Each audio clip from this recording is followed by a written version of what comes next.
নমস্কাৰ মই ইছমাইল আৰু লৈ আহিছো এই মুহূৰ্তত কেইটামান গুৰুত্বপূৰ্ণ খবৰ যদি আপুনি এনে ধৰণৰ খবৰসমূহ ডেইলি চাব বিচাৰে তেনেহলে এই চেনেলটো সাবস্ক্ৰাইব কৰক আৰু কাষত থকা বেল আইকনটো প্ৰেছ কৰক আৰু লগতে উৎসাহ দিবলৈ আপোনালোকে ভিডিঅটো লাইক কৰক কি হ'ব বিটিসিৰ নিৰ্বাচনত কোন জিকিব হাগ্ৰামা নে হিমন্ত বিশ্ব শৰ্মা কাৰণ এটি হাগ্ৰামা মহিলাৰ লগতে হিমন্ত বিশ্ব শৰ্মাৰ লগত এটা বাক যুদ্ধ চলি আছে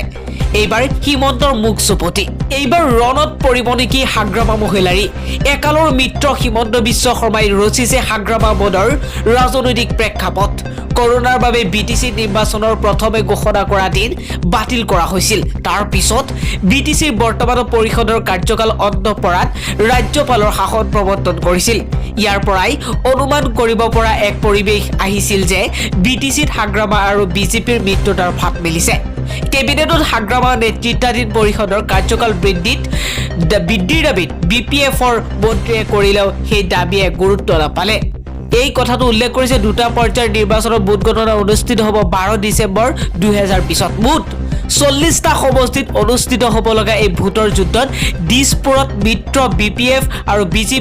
বিজেপি পৰস্পৰৰ বিৰুদ্ধে থিয় দিছে নিৰ্বাচনী প্ৰচাৰসমূহত কোনোবাই যদি কাৰোবাক বেকুৰী আখ্যা দিছে আন কোনোবাই ডকাইত আখ্যাৰে আক্ৰমণৰ লক্ষ্য কৰি লৈছে বহিৰাজ্যৰ পৰা অহা যাত্ৰীক বিমানবন্দৰতে কৰা হ'ব কৰোনাৰ পৰীক্ষা জলানে মন্ত্ৰী ডক্টৰ হিমন্ত বিশ্ব শৰ্মা পিছে কোনসকল যাত্ৰীক কৰিব নালাগে কৰোনাৰ পৰীক্ষা আৰু মন্ত্ৰী ডক্টৰ হিমন্ত বিশ্ব শৰ্মাই কৈছে যে ইয়াত উল্লেখ কৰিছে টুইটাৰ যোগে যে COVID-19 test for incoming flight passengers will be done in Guwahati airport itself instead of Horhozai. 2 নম্বৰত কৈছে ইয়াৰ passengers traveling within Assam and those traveling between northeast states will no longer require mandatory COVID-19 testing. ইয়াত উল্লেখ কৰিছে যে traveling within Assam আৰু লগতে যিসকল north ইষ্টৰ যিবোৰ ষ্টেট আছে তেওঁলোক যিবোৰ ইয়াৰ পৰা যদি তেওঁলোকে ট্ৰেভেল কৰে তেনেহলে তেওঁলোকৰ কোভিড-19 টেষ্ট ইমানখিনি দৰকাৰী নহয় টেষ্ট কৰাটো